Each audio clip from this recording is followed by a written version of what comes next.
Good morning, good afternoon, and good evening, everybody. This is Ronald Johnson, Publitarian, coming at you again with another episode of Publitarian Podcast. We're up to episode number 89, I believe, and I'm going to call this episode, Don't Give Up the Ship. And there's a reason why we shouldn't give up the ship. I'm actually recording this live from a cigar bar where I thought I was going to be having a celebratory cigar. Instead, it seems like I'm having a therapeutic cigar. But yes, do not give up the ship. There's a lot of doom and gloom and everybody throwing up their hands and walking away. We're not quite to that point yet. And obviously, just in case you have your head in the sand, I am talking about the 2020 election, U.S. election, because I do have some international listeners as well. The whole world was watching this election. The only thing I'm very frustrated about, obviously it's easy to armchair quarterback this thing and come back after the fact and go like, I told you this was going to happen. And anybody can do that. But honestly, myself, the lovely Ruby Red Pill, people like these accounts on Instagram, we have been like shouting from the rooftops since before 2018, saying voter fraud, voter fraud, voter fraud. Please watch out for voter fraud. Please do something about voter fraud. We need voter ID. We need people to watch the polls. You've heard it on my podcast a billion times, yada, yada, yada. Now, a lot of people did go out and become poll watchers, and what's funny is they got corded off, especially in places like Pennsylvania, where they got shoved over to one side, where they couldn't watch a poll if they needed to. There's video evidence of people getting turned away as poll watchers, specifically one guy in Pennsylvania. I watched a video on that. So there's a lot of shenanigans going on right now, which I predicted. I knew there was going to be.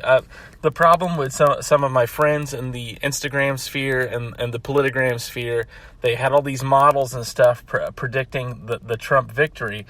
And yes, those models are accurate. Those models are nice as long as voter fraud doesn't happen. And unfortunately, I knew voter fraud was going to happen. So that's what's happening. So in case you don't know what I'm talking about, let me get you up to speed. I never thought the election was going to be a blowout. I thought it was going to be close. I figured Trump was going to get maybe 295 to 300 electoral votes. Now, if the swing states that are still in play that everybody's contesting right now, if those all go for Trump, then my prediction will have come true. But what's happening right now is we are witnessing in real time this banana republic type of voter fraud happening. This has never happened before. Don't let the media fool you. People have never just stopped counting votes before. And that's what's happening right now. Literally at 1 o'clock a.m., Pennsylvania, Wisconsin, Michigan, just said, hey, you know what? Let's go home. Yeah, we can count these. We can count these tomorrow. And they just stopped counting the votes. The reason they stopped counting the votes is these precincts were reporting in from 70% to 91% in favor of Trump, up by hundreds of thousands of votes. Well, that's not good if you're a Democrat. That means Trump's going to win. So, Fox, which is trash now, by the way, started calling all these states early. They already called Arizona. I think Arizona's still in play.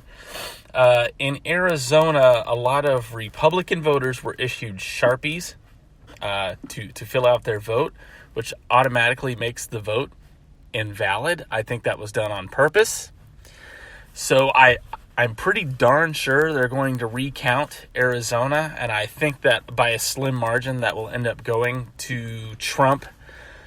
Georgia, for whatever reason, has not been called as of the recording of this podcast, which is ridiculous. Trump is up in Georgia.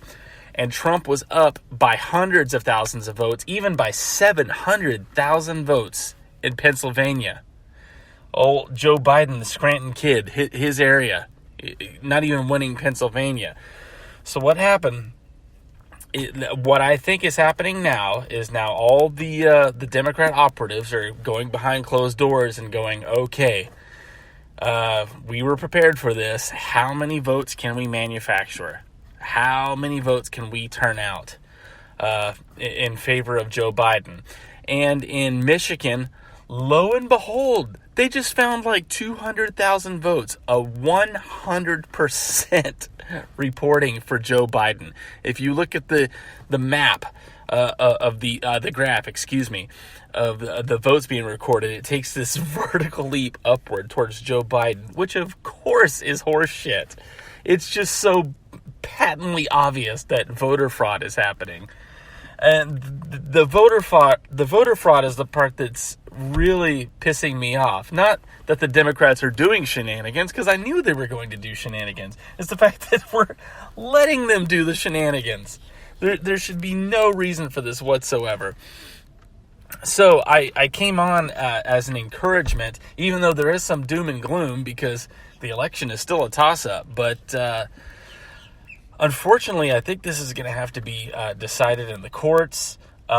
Michigan supposedly will have their results today, and my prediction is they're going to be magically swinging Biden now after finding 200,000 votes that were 100% for Biden.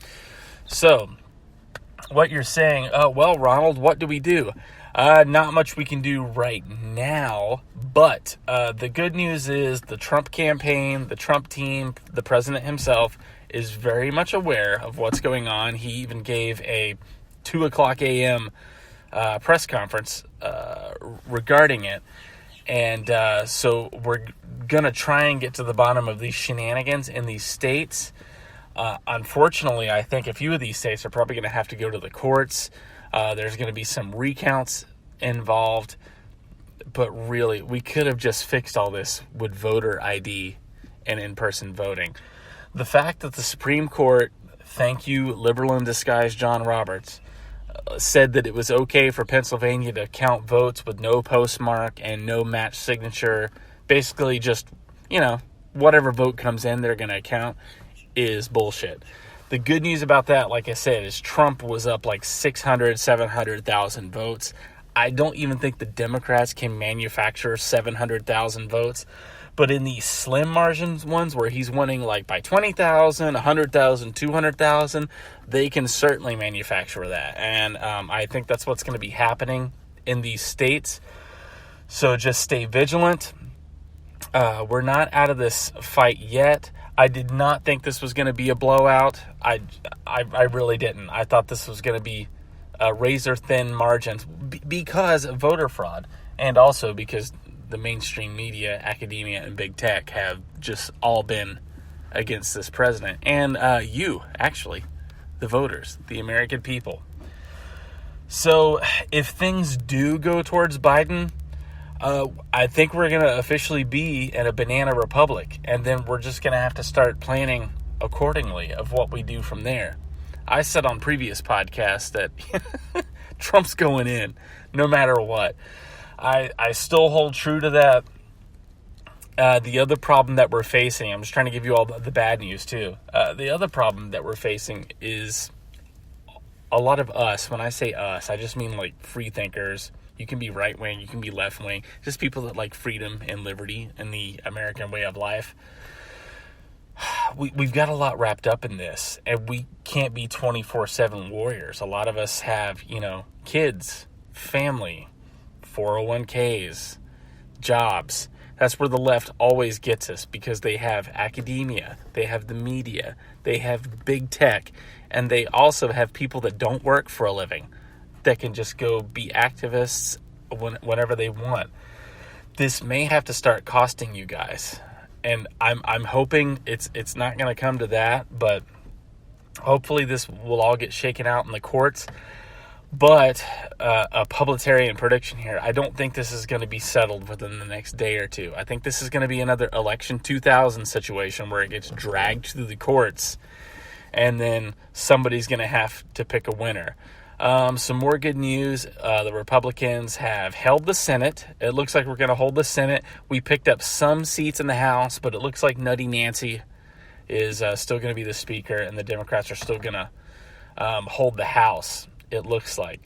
I am 100% convinced, like I said at the onset, that this is voter fraud. Yes, they're half of the American populace, 40% of the American populace just believes whatever media and tech and Google tells them. I even had somebody tell me the other day, well, I don't get my news from regular news media. I get my news from Google. Great. Yes, so the tech oligarchy, you're getting your news from them. Yeah, Google wouldn't report bad news about Google, would they? So that was disheartening. Somebody thought they were like on the cutting edge. They said they're getting their news from Google.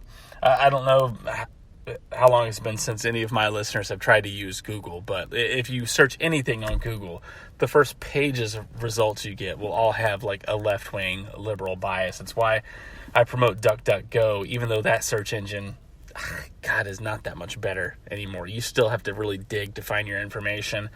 It doesn't look like Laura Loomer won her bid down in Florida. Although my state in Florida, the penis of America, that was a blowout. Trump handily won Florida. So some good news there. I got to pat us on the back, Florida. You guys, we're talking by big margins. So you guys really showed up for Florida. The Hispanic vote really showed out for Trump. That was very, very good to see. Texas did not turn blue. That was really good to see. They called California like when one vote was in. That was D. Oh, well, yep, California. So we still have an uphill cultural battle that we have to fight and a political battle that we have to fight. It is an uphill battle, but I'm going to say what I said at the beginning of the episode. Don't give up the ship. We are not out of this yet. And worst case scenario, let's say Joe Biden, Kamala Harris becomes the president. What are you going to do? Not fight? Just accept the banana republic? I mean, that's just not who we are. That's not what we do. But I'm not putting us into that category yet. Trump still has a very clear path. Taking a bath on these votes. A clear path to electoral victory with picking up with Wisconsin, Michigan, Georgia, possibly a flip of Arizona, and definitely Pennsylvania. So he's not out of the race by a long shot. Unfortunately, like I said, I think this is going to end up going to the courts. I saw a lot of misinformation plopping back and forth on social media. God bless Garbaggio 2020, by the way. If you're not following that account on Instagram, it's a good account to follow, Garbaggio 2020.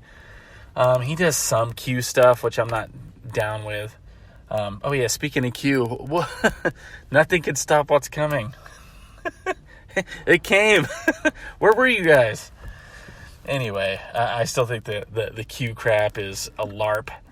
But, yeah, so the pollsters did have it right, barring that there wasn't any election fraud, but nobody decided to put that into the equation.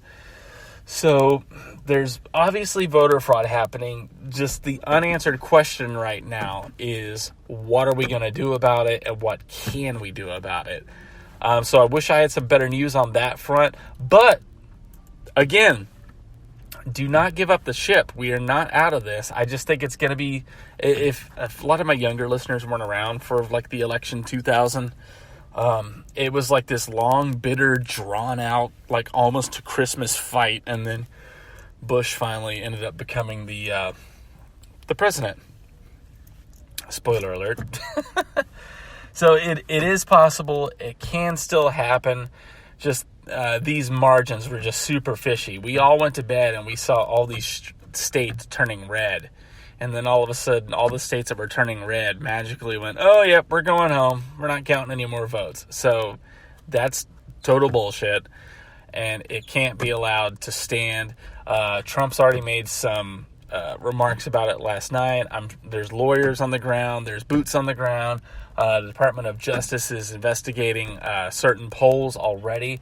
So I think we're going to come out of this okay, but I just wanted to come on here and tell you guys in this podcast to not lose heart We've still got a chance in this, but I never thought it was going to be like a blowout. I thought it was going to be like maybe 295 favor of Trump and to something else, Biden. Because as soon as I saw Biden get that 237, 238 electoral votes, I looked at the map and I'm like, that's all Biden can get. He's got no other path. That's it. I even texted one of my buddies and I'm like, Biden has no other path to victory. And I'm looking at all these states turning red and the percentage that they're reporting, and I'm like, that's it. He's done. Trump's got this. And all of those red states that I was watching, they all shut down and were like, nope, we're done for the night. That's never happened before. So there's some shenanigans happening, and we're going to hopefully get to the bottom of this and find out. But guys, just steel yourselves for a long fight. I don't think this is going to be decided for the next day or two. So just keep the faith. And absolute worst case scenario, Biden gets in there. We've still got the Senate. We've still got the Supreme Court. But damn, it's just going to be an uphill battle from there.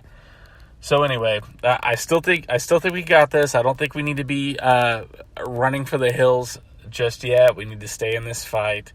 And I just want you guys to be of good cheer. Stay in this fight. We've got this. I think we can still turn this around. But anyway, that will do it for me on this edition of Publitarian Podcast from the cigar bar. Having my therapeutic, not celebratory cigar. If you want to reach out to me, you can. I am publitarian@gmail.com or thepublitarian@gmail.com. I'll continue to post on here, and thank you guys so much. I had so many people reaching out to me going, hey, can you do a podcast on this? What's happening? Tell me what's going on. So this is all I know what's going on to be true so far. So let's just stay in the fight, and God bless you guys, and I'll do another podcast or update you guys on social media when I know more. You guys take it easy.